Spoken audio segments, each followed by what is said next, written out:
Alright, we are getting ready to do some basic stitching. So, putting the yarn onto the needle is definitely step one.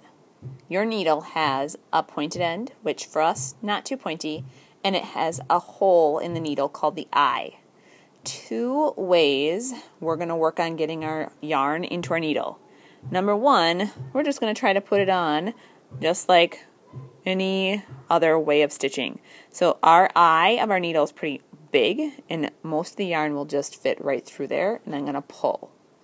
So I'm pulling so I have just a tiny little tail. If you are struggling getting your needle on that way, second choice is to make a loop in your yarn. Twist that yarn to get it skinny, and I'm going to do the same method. I'm trying to get it into the eye. Sometimes if I slide my needle back and forth like I'm cutting, it will come through and I can pull it. This way will help so your yarn does not fray or unravel.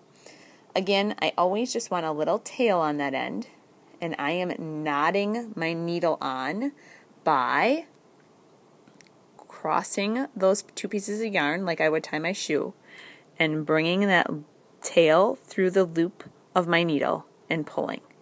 So that's a pretty loose knot. If you would rather have a double knot, I'm just going to repeat. Make that hole, pull the tail through, maybe, and there's a double knot. That needle will more than likely not come off of that yarn. So that is getting your needle onto your yarn.